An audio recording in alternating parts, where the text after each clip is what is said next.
السلام علیکم۔ لاش اور نعش میں کیا فرق ہے؟ آج کی ویڈیو کا ٹاپک یہی ہے۔ ابھی میں دیکھ رہا ہوں اپنے چینل پر سوال پوچھا گیا ہے کہ لاش کسے کہتے ہیں، نعش کسے کہتے ہیں۔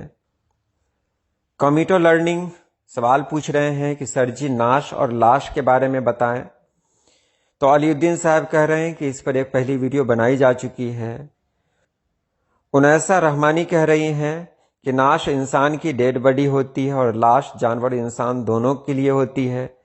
اس کے بعد آؤٹ اینڈ بھی جواب دے رہے ہیں، اس کا اچھا جواب آ رہا ہے۔ سب سے بڑی بات یہ ہے کہ بہت بہترین انداز میں یہ لوگ گفتگو کر رہے ہیں۔ کسی کے علم کا اندازہ گفتگو سے کرو، یہ کیا ضرور کہ تم اس کی ڈگریاں دیکھو۔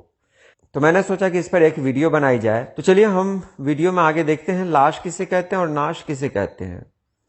اور میں آپ سے گزارش کروں گا جب تک آپ پوری ویڈیو نہ دیکھیں کسی قسم کا کوئی خیال اپنے ذہن میں نہ لائیں۔ تو لاش یا نعش، ایک عربی داں کا دعویٰ ہے کہ نعش تکفین یا کفن دینے سے پہلے نعش کہلاتی ہے۔ یعنی اگر کسی کی موت ہو گئی تو اس کی تکفین یا دفن کر دینے سے پہلے کا جو مرحلہ ہوتا ہے اس وقت اس کو نعش کہیں گے۔ تو یہاں پہ سوچیے پھر لاش کب کہیں گے؟ تو مرنے کے بعد جس کو ہم نہ دیکھیں، جب تکفین اس کی ہو جائے، کفن دفن ہو جائے، تب یعنی کفن پہنا دیا جائے اس کو اور اس کو نہلا دیا جائے، اس کے بعد اس کو لاش کہیں گے۔ یہ بات کہاں تک آپ کو صحیح لگ رہی ہے؟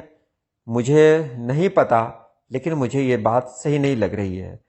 آگے دیکھیں، ایک جواب یہ بھی ملتا ہے کہ حادثہ میں جو لوگ مر جاتے ہیں ان کی لاش کو لاش کہا جاتا ہے، اور جو لوگ قدرتی موت مرتے ہیں جیسے عمر ہو گئی یا پھر بیماری سے انتقال کر گئے تو ان کی لاش کو نعش کہا جاتا ہے۔ چلیے یہ بہت حد تک یہ ملتا جلتا ہے، اور یہی عوام میں رائج بھی ہے، لوگ یہی کہتے ہیں۔ لیکن اب یہاں دیکھیے، لاش اور نعش میں صرف اتنا فرق ہے کہ لاش فارسی کا لفظ ہے اور نعش عربی کا۔ مطلب دونوں کا ایک ہی ہے۔ فارسی میں لاش کو لاشا کہتے ہیں، لیکن اردو میں یہ لاش ہی ہے۔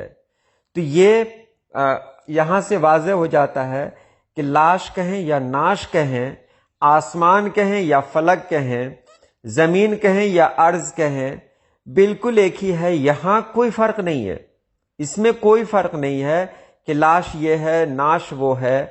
لیکن ایسا فرق کیوں ہوتا ہے؟ یہاں دیکھیے، نعش یہ عربی زبان کا لفظ ہے، اس لیے اس سے احترام کا رشتہ جڑا ہوا ہے۔ ہم لوگوں کی مذہبی زبان عربی ہے، تو وہاں عربی لفظ کا جب ہم استعمال کرتے ہیں تو وہاں بہت کچھ سوچ سمجھ کے استعمال کرتے ہیں۔ جیسے مثال دیکھیں، کتے کی لاش کہہ سکتے ہیں آپ، کتے کی لاش۔ ہاں ایک بات اور کہ لاش صرف انسانوں کی ہی نہیں ہو سکتی ہے، لوگ استعمال کرنے میں جانوروں کو بھی استعمال کر جاتے ہیں۔ تو مثال کے طور پر اگر ہم نے کہا کتے کی لاش تو یہ چلے گا۔ وہاں پر ایک گدھے کی لاش ملی، ایک شیر کی لاش پڑی ہوئی تھی، ایک مردہ شیر پڑا ہوا تھا۔ صحیح کیا ہونا چاہیے؟ مردہ شیر، لیکن وہاں پر شیر کی لاش پڑی ہوئی تھی، ایسا بھی استعمال میں آتا ہے۔ تو یہاں لاش تو کہہ سکتے ہیں لیکن نعش کبھی نہیں کہیں گے، کیونکہ نعش ایک ایسا لفظ ہے جو عربی ہے، اور ظاہر سی بات ہے عربی کا جب ہم استعمال کریں گے تو اسے بہت سوچ سمجھ کر اس کا استعمال کرتے ہیں۔ تو لاش ہم کسی بھی چیز کو کہہ سکتے ہیں، کسی بھی انسان کی لاش کو لاش کہہ دیتے ہیں، برا ہو اچھا ہو اس کو کہہ دیتے ہیں۔ میرا اشارہ آپ سمجھ رہے ہوں گے کہ جب یہ لفظ ہماری مذہبی زبان سے جڑا ہوا ہے تو اس کا استعمال جو ہم کرتے ہیں، نعش کا استعمال کرتے ہیں، تو وہ نعش کا استعمال ہم لوگ، حالانکہ قواعد کے لحاظ سے ایسا کچھ نہیں ہے، ہم لوگ جو استعمال کرتے ہیں تو وہ اچھے لوگوں کے لیے کرتے ہیں، جبکہ لاش کا استعمال کرتے ہیں وہ کسی کے لیے بھی کر دیتے ہیں۔ ڈاکوؤں کی لاش ہے، یہ نہیں کہیں گے ڈاکوؤں کی نعش ہے۔ مطلب بہت سارے غنڈے تھے، سب مارے گئے، ان کی لاش وہیں پڑی رہی تو ان کی نعشیں وہیں پڑی رہیں۔ ایسا استعمال ہم لوگ اس لیے نہیں کرتے ہیں کہ اس لفظ سے احترام کا رشتہ جڑا ہوا ہے، بس اس سے آگے اور کچھ نہیں۔ امید آپ نے سمجھ لیا ہوگا۔ تو آج کے لیے اتنا ہی. اللہ پاک آپ سبھی لوگوں کو خوش رکھے، آباد رکھے. اللہ حافظ.